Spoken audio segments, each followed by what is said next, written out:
Bismillahirrahmanirrahim. Assalamualaikum warahmatullahi wabarakatuh dan selamat sejahtera. Saya Cikgu Zainuddin bin Zainal Abidin daripada Sekolah Kebangsaan Bandar Tenggara 1. Hari ini ingin berkongsikan video amali sains untuk Negeri Johor bertajuk daya A. Mengeksperimen untuk menjelaskan faktor yang mempengaruhi daya geseran iaitu jenis permukaan. Terlebih dahulu kita mulakan dengan langkah yang pertama iaitu mengenal pasti masalah. Untuk mengenal pasti masalah, kita perlulah mengetahui masalah tersebut dan kita perlu lihat sendiri masalah tersebut. Hal ini akan merangkumi kemahiran proses sains yang pertama iaitu memerhati. Kemudian setelah kita memerhati, kita membuat menyatakan sebab iaitu sebab daripada pemerhatian ataupun lebih dikenali sebagai membuat inferen. Jadi KPS yang pertama memerhati dan KPS yang keempat membuat inferen adalah digunakan untuk mengenal pasti masalah. Dalam eksperimen yang ingin saya lakukan ini, mengenal pasti masalah, penyataan masalahnya adalah adakah jenis permukaan mempengaruhi daya geseran? Seterusnya kita pergi ke langkah yang kedua iaitu membuat hipotesis. Semakin kasar jenis permukaan, semakin besar daya geseran.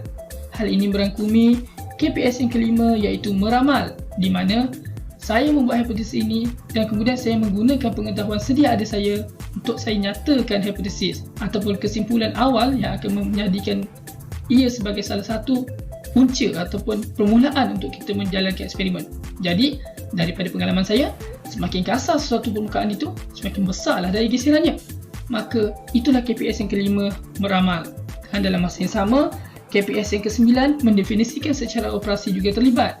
Di mana apabila saya katakan daya geseran, dalam konteks apakah daya geseran itu akan ditunjukkan dalam eksperimen kita nanti. Maka, setiap eksperimen yang berbeza mempunyai definisi secara operasi yang berbeza. Nanti kita akan lihat apakah DSO ataupun definisi secara operasi untuk eksperimen saya ini. Dan dalam masa yang sama, KPS ini, KPS yang ke-11 iaitu membuat hipotesis merupakan salah satu KPS yang sangat penting untuk memulakan suatu eksperimen. Langkah yang ketiga, sub yang pertama, perancang eksperimen iaitu mengawal pemberi ubah. Di mana mengawal pemberi ubah merupakan KPS yang ke-10. Mengawal pemberi ubah, ada 3 pemberi ubah iaitu yang pertama, pemberi ubah dimanipulasikan. Yang kita ubah-ubah, apa yang kita ubahkan? Apa yang saya ubahkan?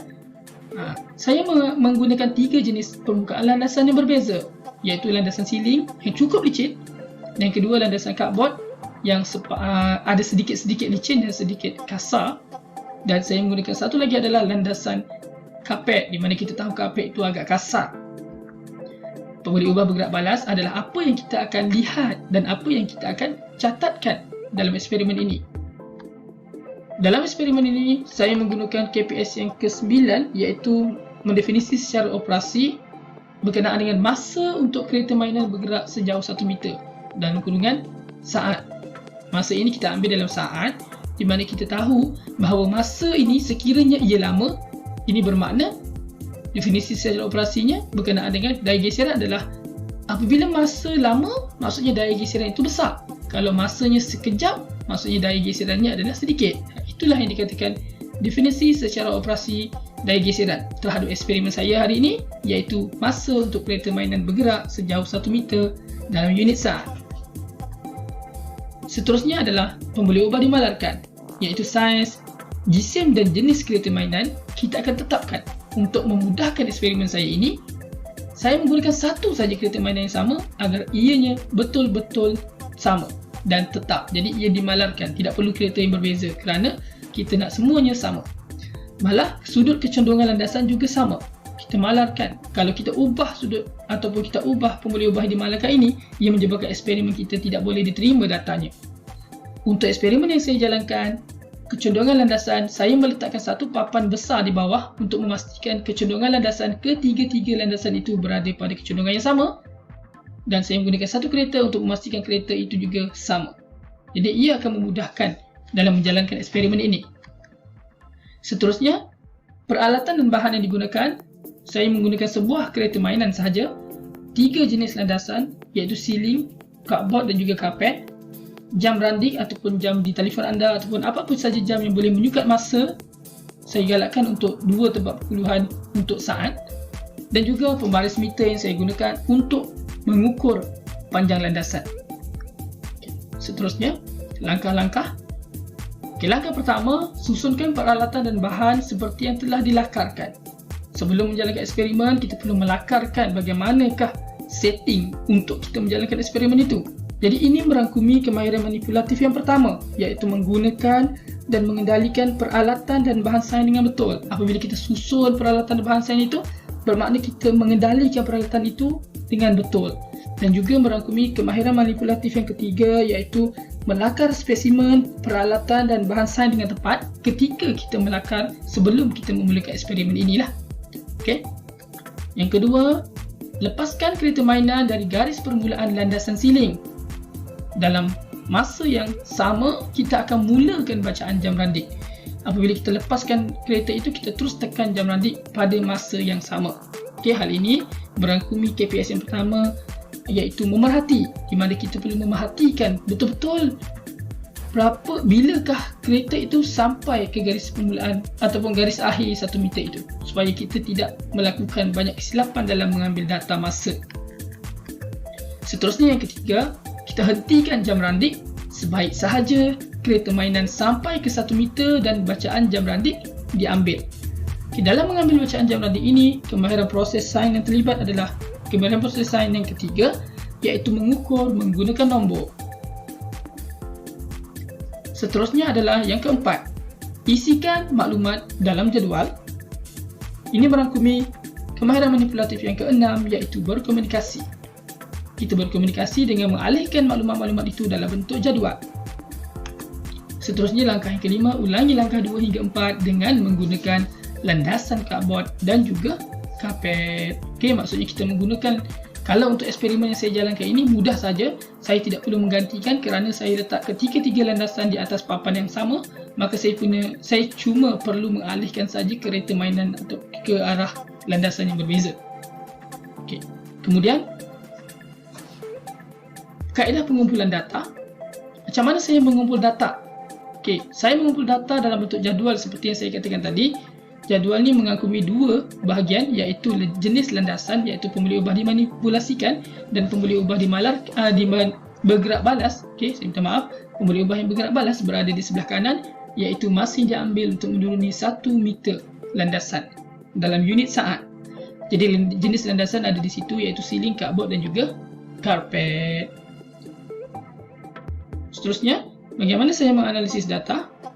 Okey, analisis data juga menggunakan KPS yang ke-6, iaitu berkomunikasi. Bagaimana saya menganalisis data seperti yang dikatakan tadi? Saya mengambil data daripada jadual, kemudian saya analisis, iaitu saya ubah data itu dalam bentuk yang lebih mudah untuk difahami ataupun lebih mudah untuk dilihat hasilnya. Saya menggunakan carta ataupun carta palang yang terdiri daripada Pak CX dan Pak CY, di mana Pak CY merupakan masa untuk kereta mainan menuruni landasan 1 meter dalam unit saat, dan Pak CX adalah jenis landasan yang digunakan.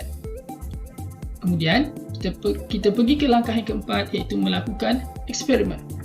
Dalam melakukan eksperimen, kita telah sebenarnya menggunakan kemahiran proses sains yang ke-12, iaitu mengeksperimen. Dalam masa yang sama, kita juga melakukan kemahiran manipulatif yang kedua, iaitu mengendalikan spesimen dengan betul dan cermat. Okey, sekarang ni kita telah sampai di kawasan untuk kita menjalankan eksperimen, nak mengkaji adakah benar permukaan yang berbeza ini memberi kesan kepada daya geseran. Okey, adakah kalau dia kasar dia lebih geseran, ataupun kalau ia tidak kasar ia kurang geseran. Macam mana? Okey, kat sini kita ada sediakan 3 permukaan. Yang pertama, permukaan paling licin, iaitu permukaan siling. Okey.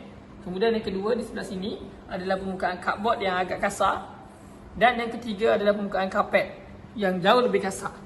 Dan kita akan gunakan kereta mainan ini, kereta mainan yang sama, desain yang sama, saiz yang sama, untuk dijalankan sejauh 1 meter sahaja. Bermula di sini, kita akan tekan stopwatch dan kita akan berhenti di hujung sini.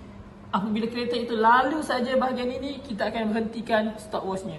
Okey, jom kita mulakan yang pertama dengan yang paling licin, iaitu siling. Okey, bersedia di tangan anda adalah stopwatch. Lihat bacaan pertama. Okey, tayar pastikan berada di garisan. 1, 2, 3. Okey, seterusnya kita akan membuat perjalanan pula 1 meter di permukaan cardboard yang sedikit kasar. Pastikan berada di tempat yang betul. 1, 2, mula.